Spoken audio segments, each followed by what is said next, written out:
Hi, I'm Steve Gladys here at the George Mason Enterprise Center at George Mason University for Steve Gladys Leadership Partners.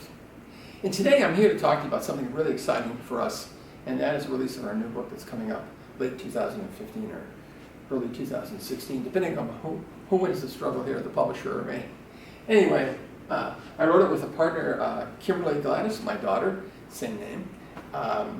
And over the past couple of years, we've been collecting the data on this and have finally parsed it out in a way that we think people can get this, no matter what size organization they are, in a simple sort of way. In fact, the name of the book is Innovative Leadership, Solving the Innovation Equation. And because we think I think that's the hardest part for people, is really getting their handle on innovation. There's been a lot written on it, a lot written on creativity. And so what we're going to do in this sort of 4 or 5 part series is talk about, give you an introduction to it, talk to you a little about the formula, what the formula really is, and how you might apply it in your business. Why today? Why is it important today that we talk about this? Well, in an unstable environment where things are changing quickly, you really need an adaptive approach. Innovation is an adaptive approach. When you have a pretty steady product line or service line, when the environment's pretty stabilized, then you don't want a whole lot of adaptation. You want to make it faster, better, cheaper. But in times that are moving quickly, you really want adaptation, and that's what innovation is all about. Some of it's transactional, and some of it's transformative. Also, a study was done by IBM of 1,500 CEOs. They asked the CEOs, what's the one quality you'd like to see in the leader of the future? And they said something who's creative and can basically generate innovation. Well, which I want to define and divide for you right now. When I talk to groups, I usually split the group in half and say, why don't you guys over here define creativity and work together in groups? I don't care how you do it. And you over here define innovation. And I bring them back together, and guess what? The two sets of words that they come up with are almost identical. And that's because most people don't understand the difference between the two, and there are some real differences here. But the way I'm going to define it, and the way we define it for the book, is based on the research done at Dartmouth, and there should be an H there. There should be an H there, Dartmouth. By two guys, Vijay Gordhajan and Chris Trimble, who have studied this stuff for many, many years, and their definition goes something like this. Creativity is coming up with a big idea. Innovation is monetizing it.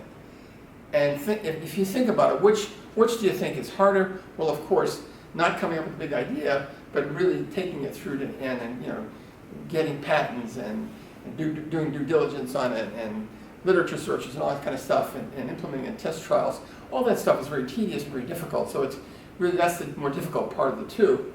Back when I was in the FBI, I used to run to work with many, many years ago before Walkman, a radio, and one of these old radios. It was a tinkery old kind of thing with a long antenna. And I used to sort of run the music, and I said to one of my friends one day, I think one day people are going to actually run the music. That was about 8 years before the Walkman came out, way before any of the devices we use now came out. But I didn't monetize it. I came up with the idea, I didn't monetize it, so I'm here talking to you today instead of sitting on my own island somewhere with Richard Branson. Anyway, there were a lot of myths out there. Some of the myths are that it's that innovation happens all at once. The reality is cumulative over time. It happens that it happens by an individual, and it actually is cumulative. And there are just a ton of myths out there. And the reason there are myths about innovation is that it's a much better story when the media, and I'm a writer, so I'm part of that, I guess. When because the media wants to tell a story that's kind of romantic. And it's more romantic to tell a story about a guy in the middle of the night discovering this stuff than somebody working at it for 10 or 15 or 20 years.